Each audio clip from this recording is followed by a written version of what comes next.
안녕하세요. 성도 여러분 반갑습니다. 영광의 주님이 우리와 함께 하십니다. 우리와 함께 하시는 주님을 찬양합니다. 기도합시다. 하나님, 오늘도 주님을 바라봅니다. 주님을 의지합니다. 주님의 음성을 사모합니다. 주님과 동행하는 오늘 하루 되어서 하나님 주시는 기쁨과 희망이 넘치고 또 참된 평안함과 은혜 가운데 거하게 하여 주시옵소서. 예수님 이름으로 기도합니다. 아멘. 네, 오늘 말씀은 역대하 6장 1절에서 11절까지입니다. 제가 읽겠습니다. 그때에 솔로몬이 이르되 여호와께서 캄캄한 데 계시겠다 말씀하셨사오나 내가 주를 위하여 거하실 성전을 건축하였사오니 주께서 영원히 계실 처소로소이다 하고 얼굴을 돌려 이스라엘 온 회중을 위하여 축복하니 그때에 이스라엘의 온 회중이 서 있더라. 왕이 이르되 이스라엘 하나님 여호와를 송축할지로다.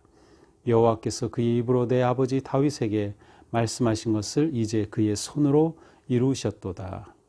이르시기를 내가 내 백성을 애굽 땅에서 인도하여 낸 날부터 내 이름을 둘 만한 집을 건축하기 위하여 이스라엘 모든 지파 가운데서 아무 성읍도 택하지 아니하였으며 내 백성 이스라엘의 주권자가 될 사람을 아무도 택하지 아니하였더니 예루살렘을 택하여 내 이름을 거기 두고 또 다윗을 택하여 내 백성 이스라엘을 다스리게 하였노라 하신지라.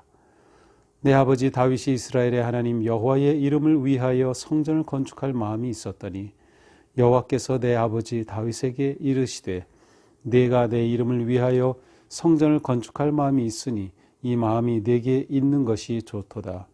그러나 너는 그 성전을 건축하지 못할 것이요 내 허리에서 나올 내 아들 그가 내 이름을 위하여 성전을 건축하리라 하시더니 이제 여호와께서 말씀하신 대로 이루셨도다.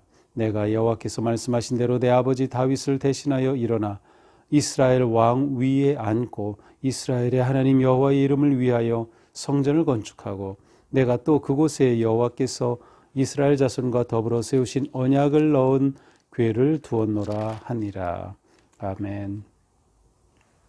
자, 이제 어제 마지막은 그 성전에 하나님의 영광이 가득한 것을 보았죠. 그래서 구름이 빽빽하듯 그렇게 하나님의 임재의 영광으로 인해서 제사장들이 감히 서서 하나님을 예배하지 못할 그러한 상황을 보았습니다.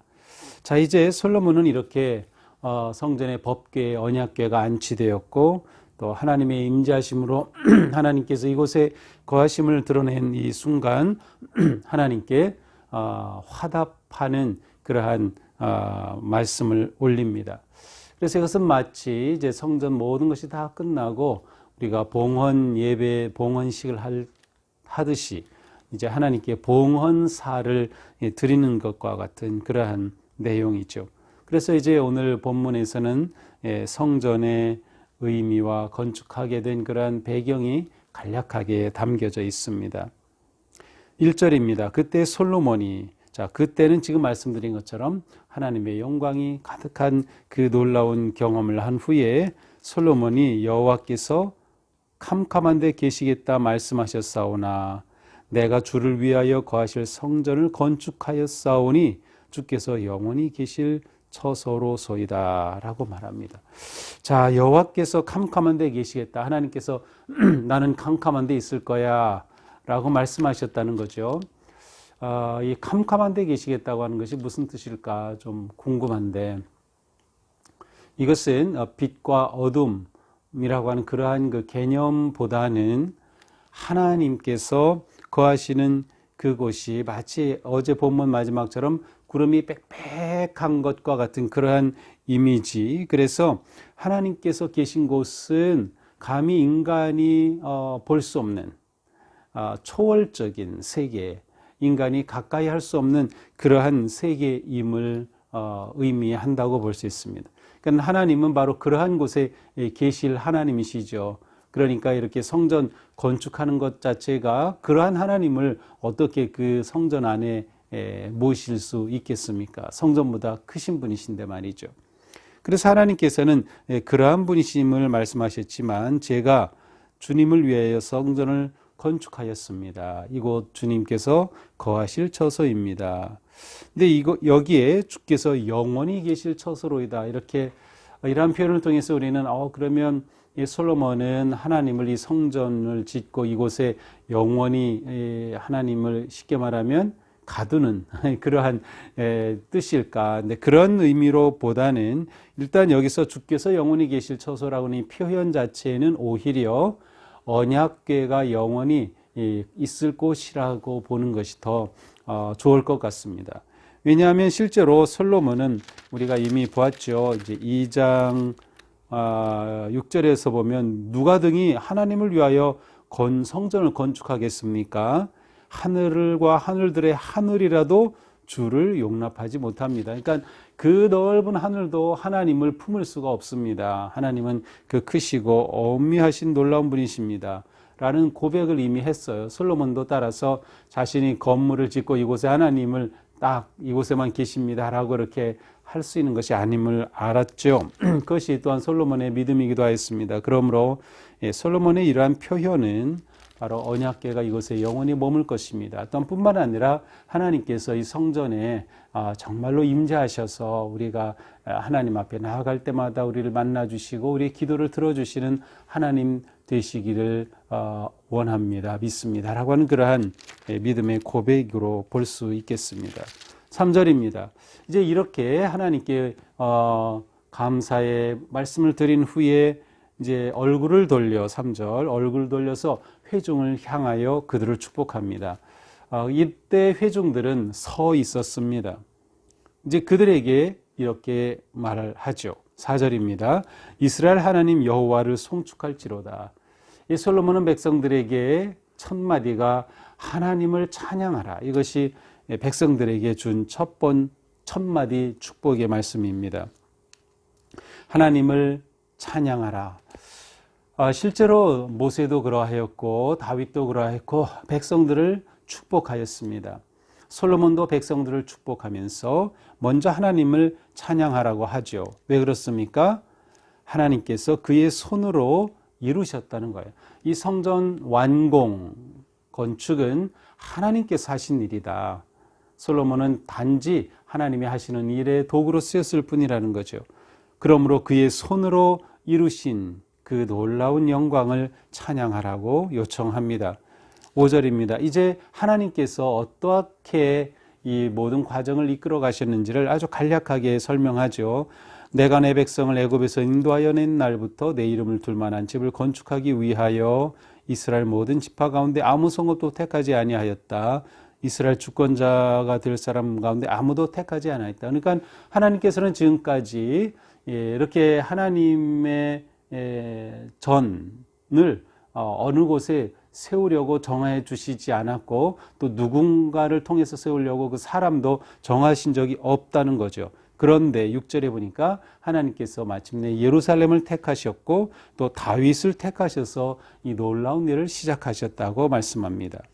성전 건축의 완공에 하나님께 영광을 돌리고 봉헌하는 이 시점에서 솔로몬은 이 성전 건축이 자기가 한 것이 아니라 이미 하나님께서 다윗을 통하여 계획하신 일의 성취이다라고 하는 것을 강조하고 있습니다. 7절입니다.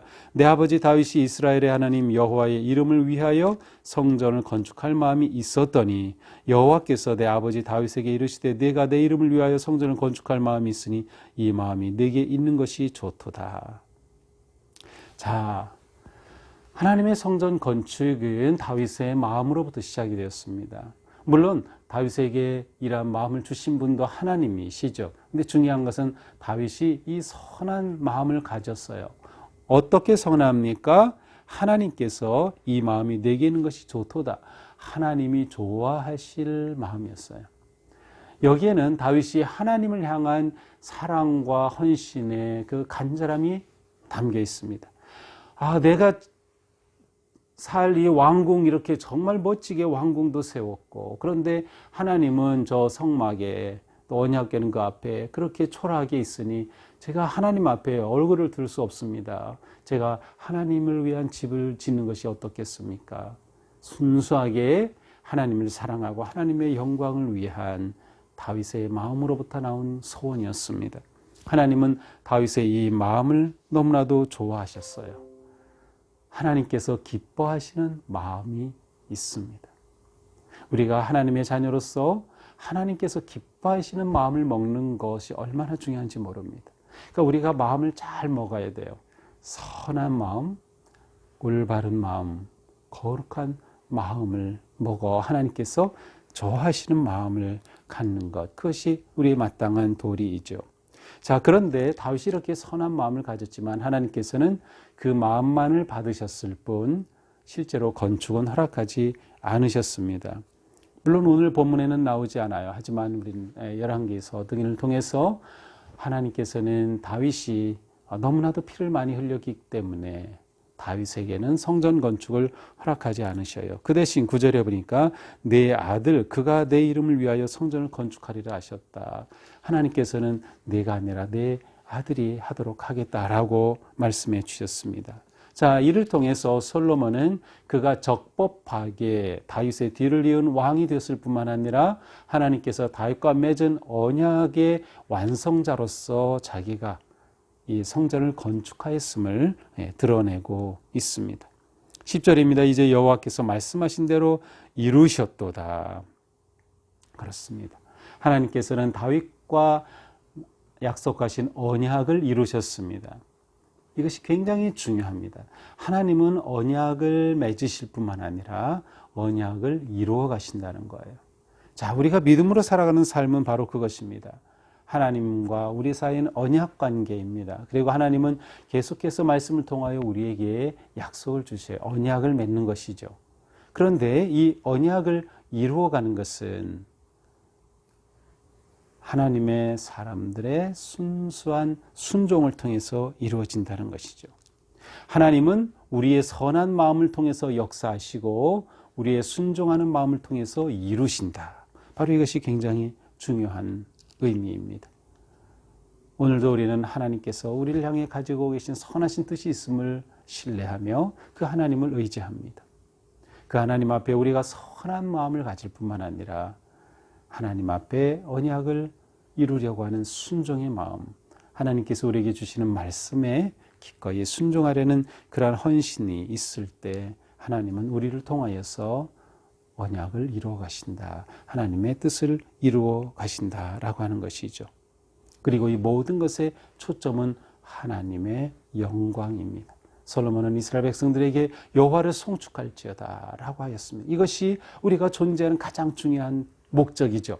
오늘도 하나님의 영광을 위하여 하나님의 이름을 위하여 우리가 순종의 삶을 살 때 우리는 하나님이 우리와 함께 하시고 거하시는 거룩한 성전으로 이 세상을 살아가게 될 것입니다. 오늘 하루 하나님 우리와 함께 하심을 신뢰하며 우리가 거룩한 성전 되어 주님 모시고 주님과 함께 하루하루 승리해가는 복된 삶 되기를 주님의 이름으로 축복합니다. 기도합시다. 하나님 감사합니다. 하나님께서는 선한 마음을 기뻐하시고 우리의 선한 마음과 순종을 통하여 약속을 이루어 가시는 하나님을 오늘 보게 되었습니다. 주님, 저희들이 늘 하나님과 사랑의 언약 관계 있음을 기억하면서 하나님 기뻐하실 선한 마음 갖고 기쁨으로 순종하여 하나님의 영광이 높이 드러나고 하나님의 이름이 영광 받으시는 그러한 거룩한 성전의 삶 살게 하여 주시옵소서. 오늘도 우리의 마음 지켜주시고 삶의 자리에서 위기와 역경과 고통과 많은 문제 속에서 우리가 담대히 일어서서 거룩한 성도로 승리할 수 있도록 잡아주시옵소서. 예수님 이름으로 기도합니다. 아멘. 네, 오늘 벌써 금요일입니다. 우리의 마음 하나님 앞에 선하게 먹고 또 이 한 주간 잘 마무리하면서 추수감사절 은혜로 준비하고 하나님께 영광 돌리는 우리 삶 되기를 바랍니다. 사랑합니다. 축복합니다.